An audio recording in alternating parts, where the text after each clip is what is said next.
Hello again. This is Satan's Trilogy. I am reading from Book 3, Chapter 3, and this will be reading number 90.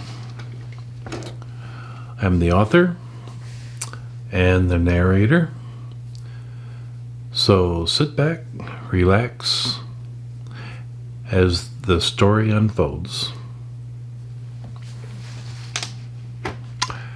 Everyone grabbed a bag and quickly walked to the bus.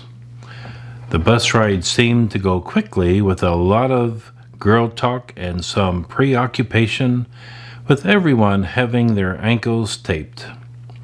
Ms. Strong's friends were all experts, and they explained to each girl how the taping would not only help to protect them from injury, but also give them an edge over their previous run times. Having arrived, the bus was now parked and the starting area was in clear view, only a few hundred meters away. Miss Strong stood up at the front of the bus, raised her hand for quiet, and started her last speech. Today, any one of you could win this race. You are all conditioned, you have prepared, and your equipment is second to none. Our strategy is to run hard from the start and not allow anyone else to set a pace.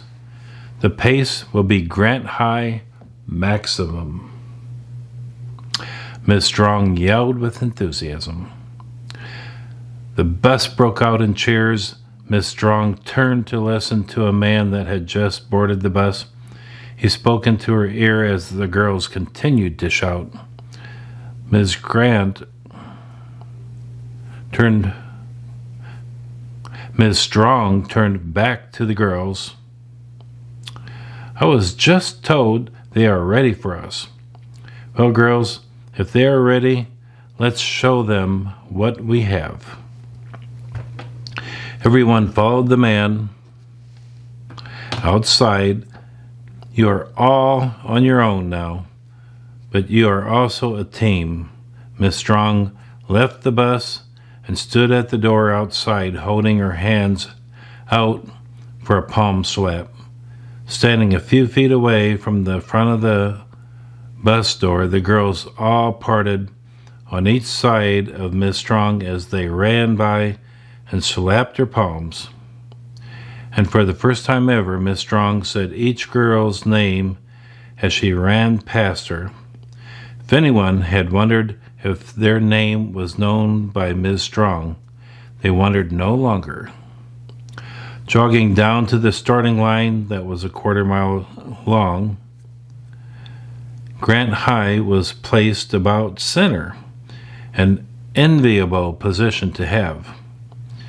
Everyone joined arms around the other and formed several concentric circles of chanting girls. Grant High, Grant High, Grant High. The girls chanted as they worked up excitement, waiting for the race to begin. Suddenly, someone on the speaker system welcomed everyone and asked the girls to be ready to race. The girls gave one last yell and broke out of formation to stand along the starting line. The starter podium was about 20 yards out and in plain view of the starting line. Wearing a bright golden shirt, the starter continued speaking. I believe you all know the route to be run today. There are monitors along the entire race to prevent anyone from becoming lost. You will end up making the final half-mile run to my right, and as you can see, the ribbon is waiting for the fastest runner to reach it. The speaker changed his tone slightly and announced, "Runners, come to your marks, get set." Then he fired the starter gun. The race had started and over 900 girls bolted forward to gain the advantage. It was nearly a quarter-mile run to the first hill that would lead everyone along a 5K route. Grant High was the first to reach the hill as they started the steep run to the summit. At a distance, the black blob of runners seemed to quickly disappear over the hill, with the remainder of the runners followed, but at a slower pace. Eventually, the field ahead appeared empty, and a silence fell upon the crowd. The waiting had started. The runners would now be out of sight until they reached the last half-mile stretch, starting at the far left. Finally, family, friends, and classmates were well positioned to watch the final sprint to the finish line, positioned directly in front of the crowd. No one was moving from their position on the hillside. A fast race meant some girls might reach the final stretch in as little as 15 minutes, and everyone wanted to see the first place winner cross over the finish line. The sun came out and started to warm everyone. The rays of the sun felt wonderful as the crowd became slightly anxious. People seemed focused on the far left, where they knew the leaders would emerge. There was little conversation as everyone watched intently. At the far distance, a cloud had obscured a portion of the hillside and placed a dark shadow on it. The cloud was moving, and so did the shadow. Suddenly, the crowd realized that the shadow was in fact a large and closely grouped number of girls, and they all were Grant High runners. The race referee quickly spoke up. "Fans, the first runners have emerged at the far side of the field in a record-breaking time. It appears that most of the runners are from Grant High. The cameras will be turned on shortly to help determine the final positions of the runners. Please do not enter the field at any time, for there are over 900 girls that will be running to the finish line." A half-mile away, Esther was yelling to everyone, "Who wants to be the fastest girl in Illinois? It's time to sprint. Anyone can win. It is now or never. Run, run, run."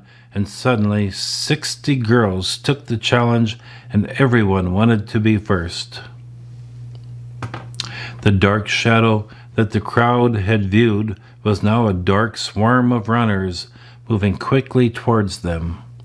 Amy was close to the front.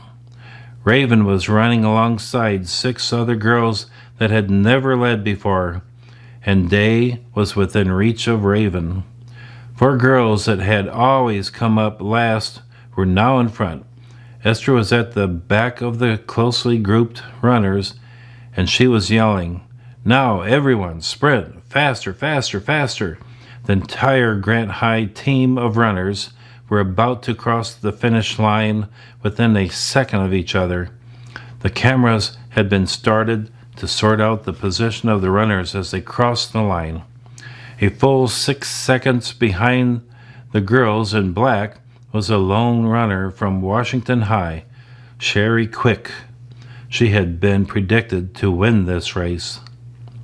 The announcer was very excited. He yelled out to the crowd, "The unofficial time for the race is a new state record.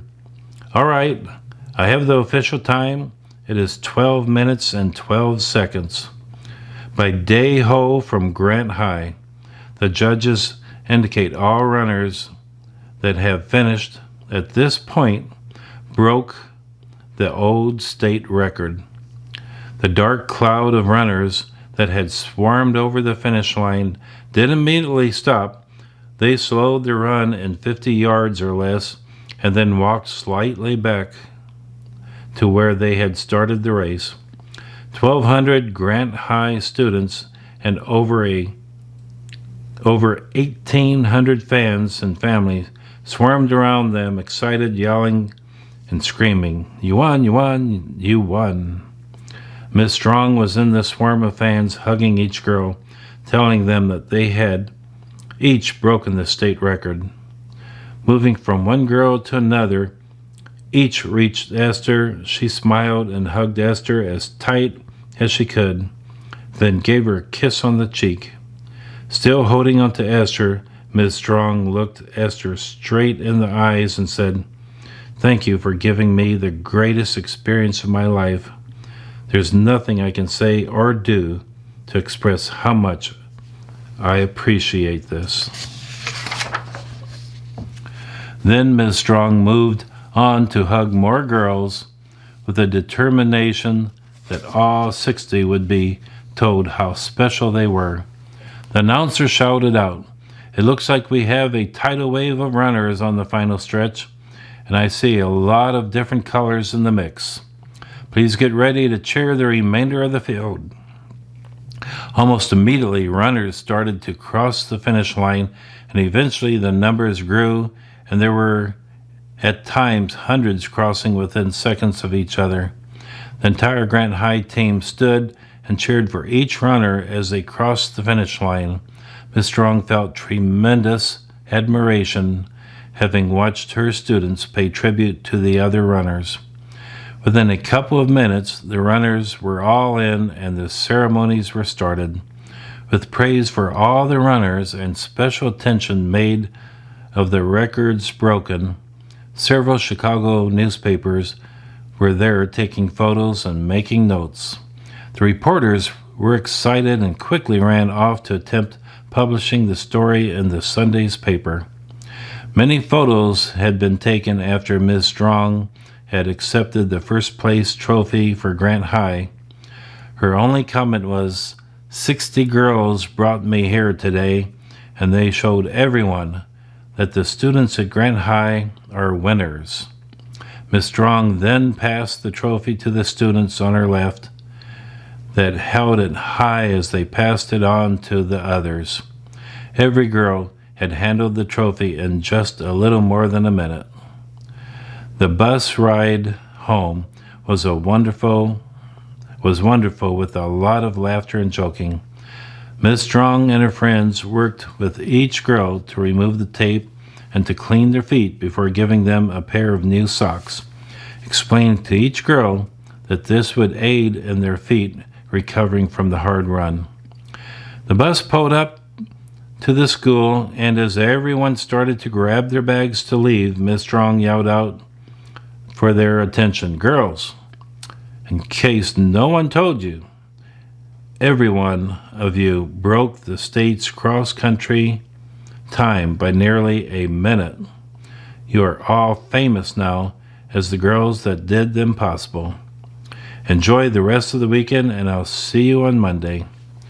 The bus unloaded slowly, and as Esther, Day, and Terry stepped off the bus, they found a woman standing ahead of them. Terry's mother was waiting for her. She walked up to her and, while placing her arms around her daughter, started to sob as she apologized for having ignored her. Telling Terry that her boyfriend had moved out, Terry's mother begged her to return home. Things would be different if she would forgive her for her past mistakes. Esther didn't need to hear Terry's decision. She could see it on her face and in her body language. Taking a close look at Terry, Esther said, "I'll come by tomorrow at 10 with your clothes." Terry gave Esther a big smile. "Thanks, Esther. You are the best friend a person could have." Then Terry and her mom walked off together towards the parking lot. As they watched, she asked Esther, "Will Terry be all right?" Esther turned to Day. "You know, I'm pretty good at seeing the future, and I see a great future for them." Day smiled. "Good. I like happy endings." Esther smiled and commented, "So do I." Well, that's the end of chapter 3 of book 3. Hope you enjoyed it. That was reading 90. So until the next time, please be safe and take care. Thank you for listening.